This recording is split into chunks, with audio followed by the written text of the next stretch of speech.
Okay, so welcome to Krupa Academy this week. We're going to be talking about home inspections. I've got a really great presentation here from Adam Pantier from KC Property Experts. So I'm going to go through that. He touches on everything in here that I would say, all the big stuff that I would say all real estate agents and any agent that's helping an investor or just an investor should look at when you walk through a property. I am not a home inspector. However, I do a lot of inspections myself when I walk through these properties and I decide to buy them. I don't typically order a home inspection. I will note that I always get a sewer main inspection done and a termite inspection done. If there's any signs with foundation of there being it being compromised at all, I always bring in a structural engineer, and I'd recommend that you guys do the same thing. But so this is going to be what he calls his like 5-point inspection. So I'm going to go through that through this presentation. And like I said, this is the big stuff I look at too when I go through a house, and hopefully we'll all get some good takeaways here. So here's a little information about Adam. We'll send this out afterwards with the replay here when we're done. These slides will go out. So Adam's been doing this a long time, knows exactly what he's talking about, does a phenomenal job. One of the best home inspectors I've ever seen or worked with. He's the one I hire. If I am going to do a home inspector, he's who I'm going to bring in and who I always recommend to my clients. Right. So the 5-point, right, is going to cover roof, foundation, or structural stuff, HVAC, a water heater, and a few other things here. So we're going to start with the roof. I'm going to kind of go through these a little quickly. There's a lot of slides. I want to leave it open at the end here for some questions. So some big stuff here, right, that you're going to kind of look for. The big one is a lot of people aren't going to get up on the roof themselves, right? One, it's kind of a hazard. Even most home inspectors, a lot of times will just kind of use a ladder and then look at the roof. They won't actually walk the roof. So you're going to look for the big stuff from the ground, right? So the tabs or the shingles there, right, starting to peel up on the edge. That's a telltale sign that the roof is past its life. You start to see mold on there. That means it's getting towards the end of its life. Discoloration means it's getting towards the end of its life. Hail damage, it's hard to see unless you're actually up there looking at it, hail damage, but that is, hail damage can be a sign that the roof has been compromised and it needs to be replaced, right? So here's just some great photos you can look at of what I talked about before. Just discoloration, the average aging here is going to be somewhere between 20 and 30 years for a roof, and it really just depends on which way it's facing, what kind of materials were used, what kind of shingles were installed, etc. But this area right here, that would be the discolorization I was talking about.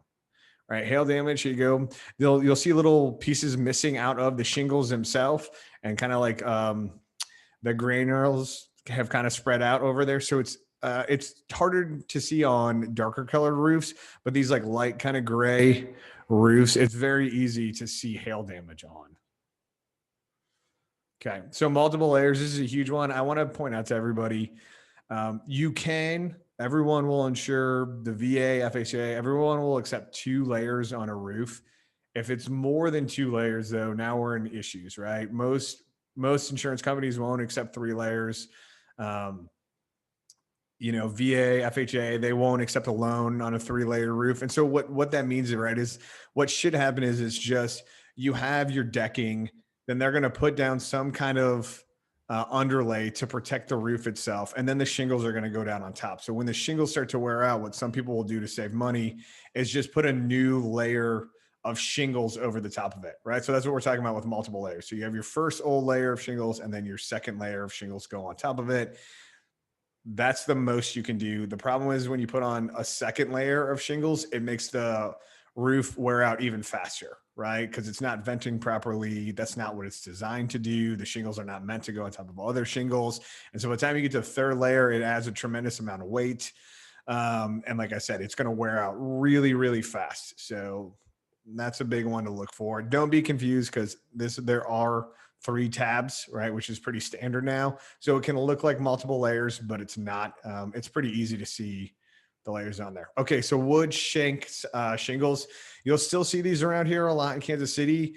If it is the original wood shank and it is bad, right? You see the actual shingles missing. There's a ton of mold on them. They look really old. They're starting to peel. These are super expensive roofs to replace, okay? So a normal roof, like I said before, the decking is just OSB or it's going to be plywood laid down and then over the roof rafters. And then they're going to put, like I said, the underlayment on and then the shingles on. So what happens with wood shank? It's not built that way. There is no decking. So it's hard to tear this off. And then you have to redeck the entire roof, which is very expensive. You know, you're adding thousands of dollars, and then you have to put a whole new roof on. So anytime you see a wood shake roof and it's going bad, you can just automatically put $10,000 to $15,000 in the budget to replace it. So these are very, very expensive to replace. And I personally think they're hideous. They're god awful, but that's just my personal opinion. If you have one and you love it, God bless you. Okay. Blistering roofs. This is kind of what I talked about. This is those granules starting to separate just from over time and age. So material defects there, just cracking. That happens just naturally with the age. It's also a good sign that the roof is at the end of its lifespan. Okay, so we're going to transition here into foundation structural stuff. I personally love bad foundation houses, structural houses. They're actually fairly easy to fix, and most people make a much bigger deal of them than they are. But again, step one is always bring in a structural engineer, have them look at it, follow that report to the letter of the law, have a good foundation company. Okay. So stuff we're going to look at here is we're going to go through cracks, settlement, some of these beams, supports. We'll talk all that kind of stuff here, right? So this is just natural settling in a foundation. People will see cracks in a foundation and they'll be really worried and scared. Well, most houses built in the 50s, 60s around here, you're going to have some cracks in the foundation. That's just natural. They used poor soil back then and they backfilled really poorly. They even actually used to use a lot of like the trash and excess materials from building the house, and they would just throw it in around the foundation and then push dirt in. So when that happens, right, you're going to have loose soil. The loose soil is going to have water get in there. It's going to create hydrostatic pressure. And then you're going to start to see the soil shifting. And especially around here with a lot of clay soil, which we have in Kansas City, clay is notorious for settling, right? And then the house itself will start to shift and you'll get those cracks. That does not mean that the house is failing. That does not mean that the house is going to collapse. There's just some natural settling that happens over time with most older houses built on clay. It's going to have some cracks. The house is good. It's not going to keep settling. It doesn't typically need piers. But if you are concerned, call a structural engineer. So different kind of cracks here. You can see your vertical, your step cracks. And then I want to really point out the horizontal cracks here. Number one, those are your biggest concerns, especially with a cinder block foundation, but even a poured concrete foundation, right? The vertical cracks are kind of the least worrisome. But when you start getting horizontal cracks there, especially around midway on the wall or that up, that is the sign that you have really poor grading. There's a lot of water pushing in on that wall, and that wall is going to crumble and come in if it's not braced and it's not fixed properly, right? Vertical cracks, again, you'll see that a lot of times just with, it is water, but it can also just be the natural settling and whatnot. And it just kind of happens. Those are much easier cracks to fix. You don't typically need to brace or pier those kind of cracks there. If you have a step crack on a cinder block, that probably will need to be like caulked and then also braced also. You do not epoxy that kind of stuff. Okay. All right. So water intrusion, you can see there, these signs here, like the water lines coming down the wall, that's from water coming in, pouring down the wall in there, right? Not great. I just want to note for everybody, if you ask any good structural engineers, foundation people, 90 to 95% of water that comes into a basement is from poor grading, your gutters being filled, and poor gutter extensions, right? So if you have a client and they're trying to buy that house, or you're looking to buy that house, you can just by doing some simple grading, typically adding gutter extensions, maybe digging like small trenches, which we've done before, clearing out the gutters, that will get almost all the water moving away from the house and will stop the vast majority of water coming in. If you're still getting that, I'm not a huge fan of epoxy. You're treating the symptom, not the underlying cause, right? So that water's still going to be pushing on that wall. It's still going to find a way to get in there. So if that is it, right, I'm a big believer, if you're going to fix it right. You typically have to excavate down, put in drain tile on the inside or the outside, capture that water, have a sump pump, move it away from the house, right? So that's the big stuff with water. Like I said, I'm not a fan of epoxy because it's like putting a Band-Aid on a cut that's, is infected and it needs to be treated and whatnot, right? You're not really helping it. You're just covering it up. Okay, electrical. This is another one of his points here. These are huge. He's got some really great things in here about different kind of panels and what to look for in double taps. So I won't stay on this for too long. Some of this is a little technical, but I want to highlight this stuff, right? If you do see a fuse panel, which is rare, I mean, I think I've seen one in maybe like 100 and something houses I've looked at. That thing is old and it needs to be replaced. So just put $2,000 to $3,000 aside to get that fixed. So everybody uses breakers, right? And this is what breakers look like with the panel cover off, right? And this thing is properly grounded and blah, blah, blah. Okay. So some kind of panels that were installed, and most of these were like in the 50s and 60s that are very unsafe. This is probably the most unsafe is the Pushmatic one. If you see Pushmatic on there, it's obsolete. It's dangerous. They catch fire. It needs to come out. Okay, same thing with the Zensko panels. These are pretty rare. I see these even less than Pushmatics. I think I've seen these one time.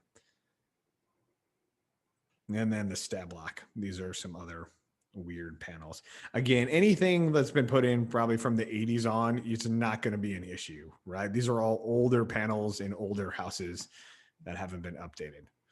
Okay, so knob and tube wiring.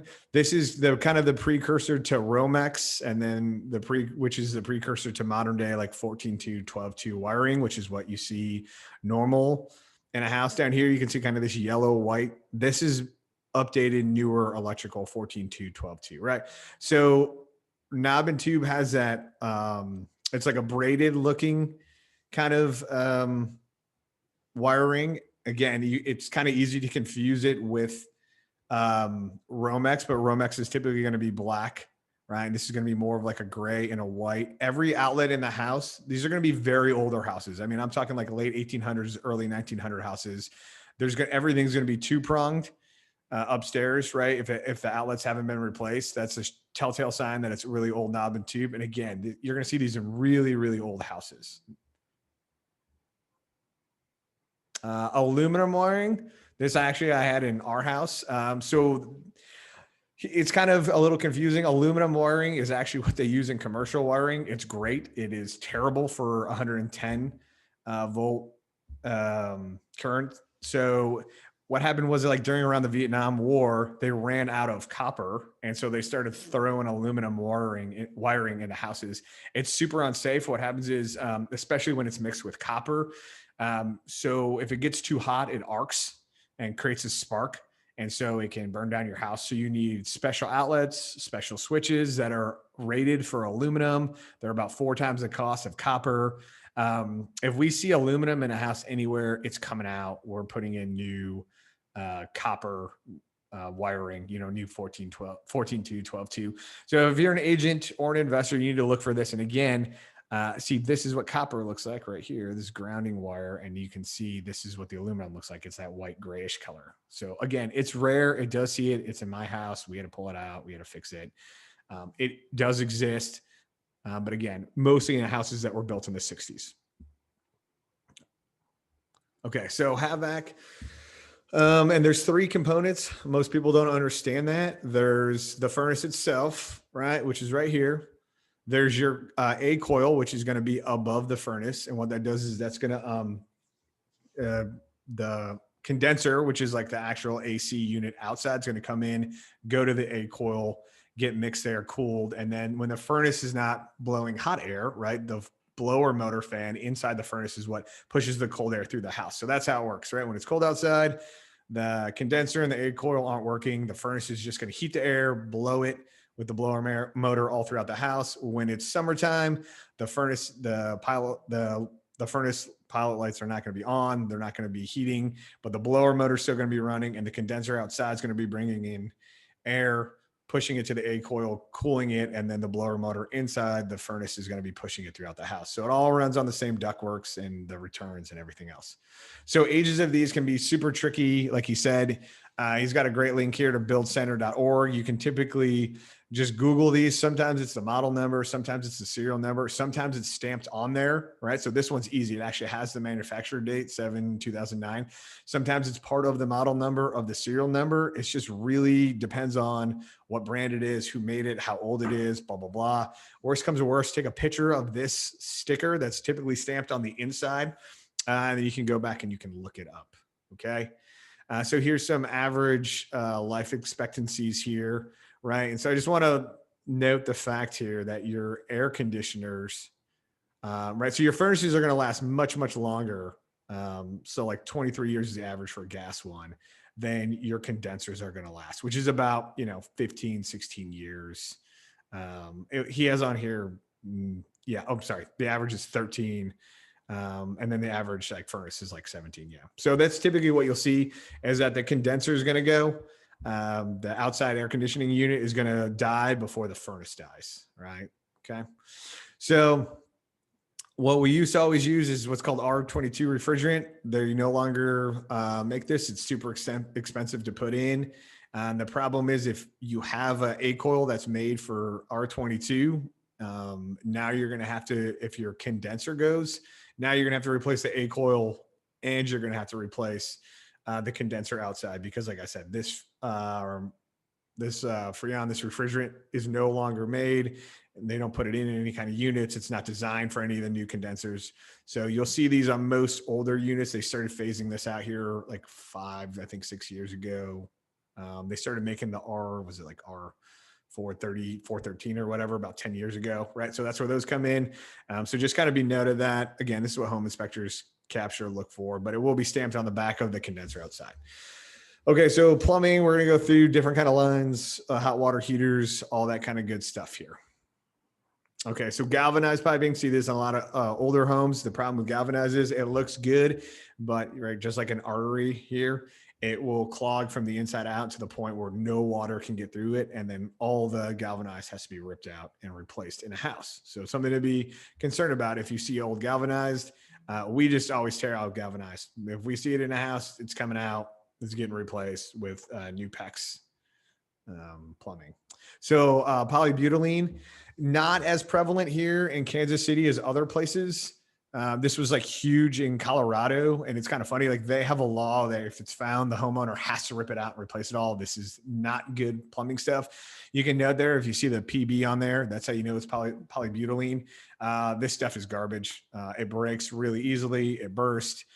So if it's in a house, it needs to come out with this. Okay, so that's kind of the standard is, hey, it needs to be replaced if you see it in there. So roots in a sewer line. So there's different sewer lines here. Mostly what you're going to see is either cast iron or clay. Most of them are clay. Roots inside a clay pipe is totally normal. What happens is where the clay pipes join, there's like this boot, and it's not a watertight seal. So what happens is the roots grow in between those joints and they get into the sewer main. All right. That just happens. That's natural. To clean it out is like $100 to $200, depending on how bad the roots are. Right. That doesn't mean there's anything wrong, that the clay sewer main is still perfectly fine. If it's cast iron and you see roots in there, you have a big issue. Cast iron should never have any roots in there. That means there's a break somewhere. That shouldn't be happening.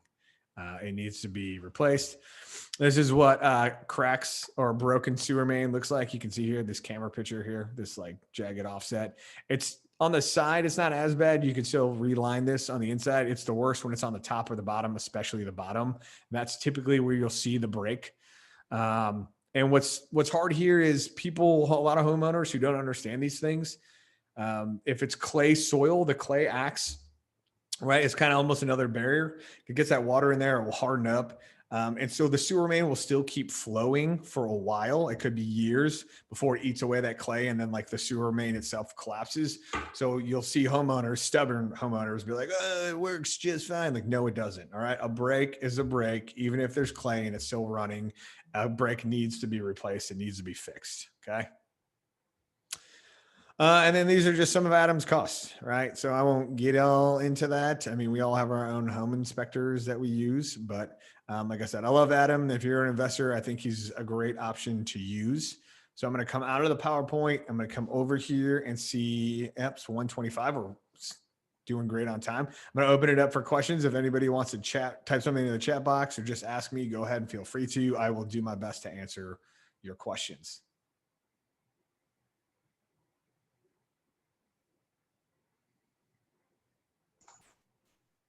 That was really helpful. Thank you, Dan. On the wiring, it always makes me a little nervous when I go in and look at a house and see. So seeing what the aluminum wiring looked like was really helpful, because I'll see something like that, and like the picture Adam had up there, it had copper wiring. So I've seen a couple of times where to have both, and just, oh, you know, I didn't know what to, until it got inspected, didn't know what to tell the homeowner. So seeing that it, you know, that the electric could have aluminum and copper on there too was really helpful. So yeah, so that was interesting. Yeah, because like those houses that were built in that Vietnam era that had aluminum, and then they started adding on stuff, they just started splicing in. They'll start splicing in copper into the panel. I mean, a good electrician now will come in, see that, and say, "Hey, no, we can't do that." But that happens. And I just also want to touch on. I talked about Romex. That's also ungrounded electrical wiring that was put in the 40s, 50s, sometimes even into the 60s. Right. And that's super unsafe now. If you have a 3-pronged outlet in a house, and that's where like the outlet testers are for, and you stick it in and it comes up ungrounded because it's connected to a Romex, it's dangerous, right? That ground wire doesn't have anywhere to send that electrical current back to the panel and then outside to ground it if it gets overloaded. So that's also something to be cautious on. So. Cool. Good question. Good comment, Elena. Does anybody else have any questions here? Just have a few more minutes before I shut this thing down.